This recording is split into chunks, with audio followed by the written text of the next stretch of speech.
So here we have the Mini 3-door hatchback on a 64 plate. I'm going to start off by showing you around the outside of the car, and then we'll hop in and run through some controls on the inside. But from the outside you can see it's a 3-door car with alloy wheels. Let's start off inside the boot and then work our way around the rest of the car from there. As we approach the back of the car, you can see we have reversing sensors.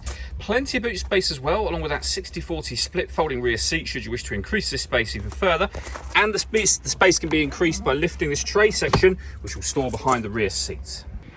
Okay, so we're just going to work our way back round to the front of the car, and then we'll hop in and run through some controls on the inside. But now that we've done a full circle of it, you can see it's in excellent condition the whole way round.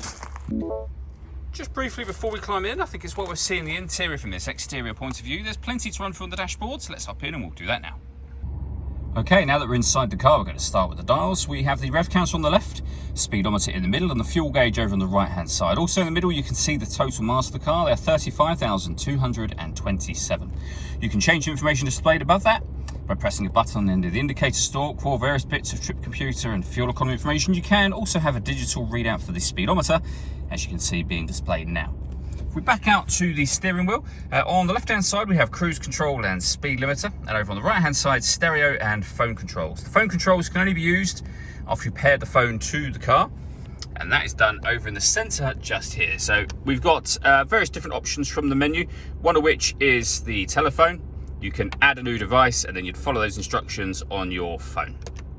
Also from on here we can access the radio, of course, and you can see this car's got DAB, AM and FM radio. If you listen to your own music, you do it under the multimedia heading just here, with a USB input and auxiliary input as well. So plenty of ways to listen to your music in this car. The main volume for the stereo just on the left hand side there. Beneath that we have dual zone climate control, so you can adjust the passenger and the driver temperature. You can increase and decrease the fan speed from here. You can determine what direction you'd like the air to be distributed in, and then when you're happy with that, you can turn the air conditioning off and on. It's on at the moment, so that's off. Back on again. Or you can hit auto. The car will now take control of the fan speed just here, and also the direction of the air to maintain those two temperatures for you. To override that, just press auto again and you'll go back to whatever setting you had it on previously. The button I pushed before that is to recirculate the air that's in the car. That's a great way of heating it up or cooling it down quickly depending on the temperature you set within the car, of course. Below that, we can turn off the traction control, start and stop the engine, and turn off the stop and start for the car. This car is designed to cut out when it's stationary in traffic to save you fuel. That system is off when this little light here at the end of that button shows, and it's on again now. Underneath that we have a 12-volt charging socket, the auxiliary and USB inputs, and a 6-speed manual gearbox.